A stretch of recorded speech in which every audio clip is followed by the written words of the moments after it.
करने की जगह इन पर कार्रवाई करें। ये आने वाली जनरेशन की हमें फिक्र करनी चाहिए। In the name of content creation, perverted, vulgar. अरे माता पिता के संस्कार ऐसे तुम्हारे चेतावनी देता है कि अगर भोपाल में कहीं समय रहना और रणवीर इलाहाबादिया आ गए तो उनको जूतों की माला पहनाकर संस्कृति बचाओ मंच के कार्यकर्ता ऐसा प्रसाद बांटेंगे कि उनकी 7 पीढ़ी याद रखेगी। देखिए 2 crore in cash। ऐसे कंटेंट पर ताली नहीं, तमाचा चाहिए। एक यूट्यूबर के कंट्रोवर्शियल जोक ने पूरा देश हिला के रख दिया।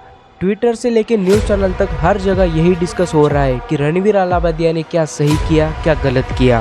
पर इसी बीच एक फौजी जो अपने हक की लड़ाई लड़ रहा है वो खामोशी से मीडिया की हेडलाइन से दूर हो गया।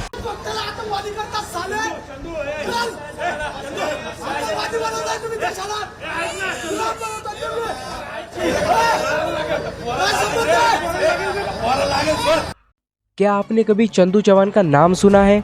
इंडियाज गॉट टैलेंट के एक एपिसोड में रणवीर इलाहाबादिया ने कंटेस्टेंट से एक ऐसा सवाल पूछ लिया जो लोगों को अनएक्सेप्टेबल लगा।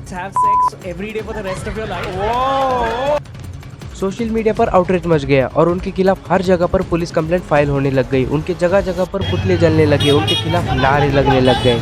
News channels non stop discuss कर रहे थे कि यह एक जोक था या फिर एक इथिकल वायोलेंस। लेकिन इसी वक्त एक असली नेशनल इश्यू, एक फौजी की हक की लड़ाई पर किसी ने ध्यान नहीं दिया। गवर्नर बनना चाहता है, जनरल गवर्नर बनना है जनरल को, और नेताओं को पॉलिटिक्स में जाना है बहुत ज्यादा, पर जवान भीख मांगेंगे, जवान का परिवार भीख मांगेगा। इसका कलंक मिटा रहा हूँ मैं 2 साल का बच्चे का।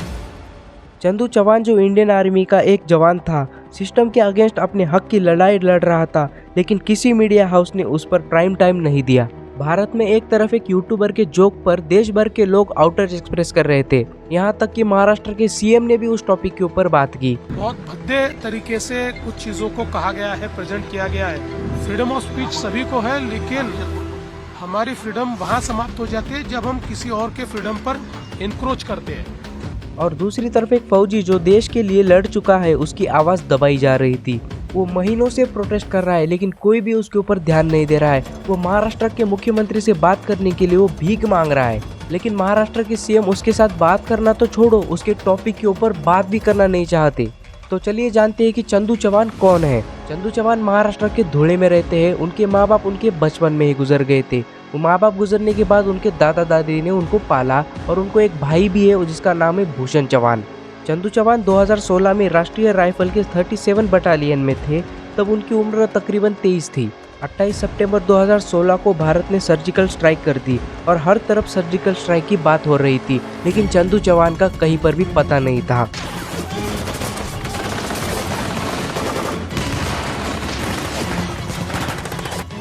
और दूसरे दिन 29 सितंबर को पता चला कि भारत का एक जवान पाकिस्तान में पकड़ा गया और उनके भाई भूषण चौहान को इंडियन आर्मी से कॉल आया कि उनके भाई को पाकिस्तान में पकड़ा गया। और उसके कुछ ही समय के बाद इंटरनेट पर हर तरफ न्यूज़ फैल गई कि चंदू चौहान गलती से पाकिस्तान चले गए। और उसके बाद भारत और पाकिस्तान की डीजीएमओ के बीच 15 से 20 बार बातचीत हुई और पाकिस्तान को यकीन दिलाया गया कि चंदू चौहान गलती से पाकिस्तान चले गए थे और पाकिस्तान ने उनको रिहा करने की घोषणा कर दी।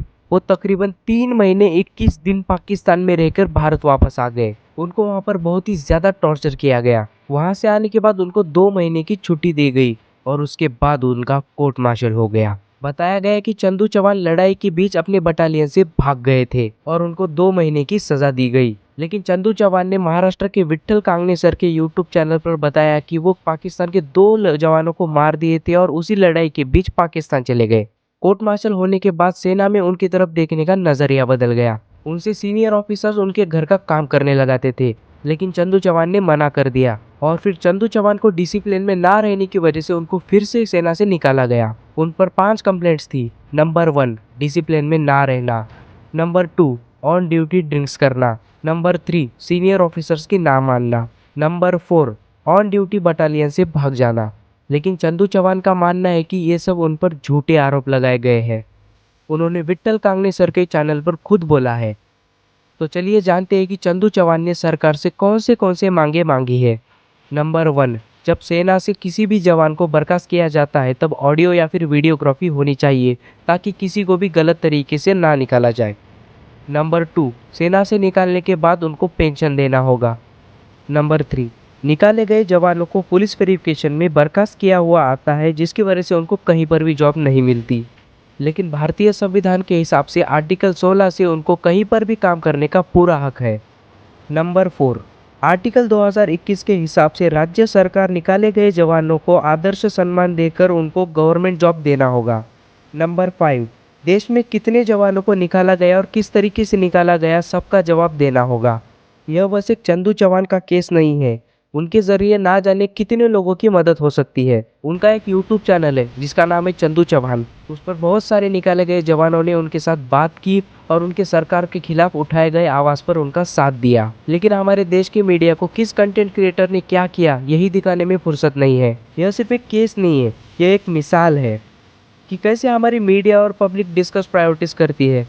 एक सेलिब्रिटी के कंट्रोवर्सी पर हेडलाइंस बनती है, पर एक फौजी के हक की लड़ाई मीडिया के लिए टीआरपी बढ़ती नहीं होती है कि हम क्या देख रहे हैं, क्या डिस्कस कर रहे हैं और किस मुद्दे को ज़रूरी समझ रहे हैं। क्योंकि जब एक जोक मच सकता है तो एक फौजी के हक की लड़ाई के लिए क्यों आवाज़ नहीं उठाई जा सकती। जय हिंद, जय भारत।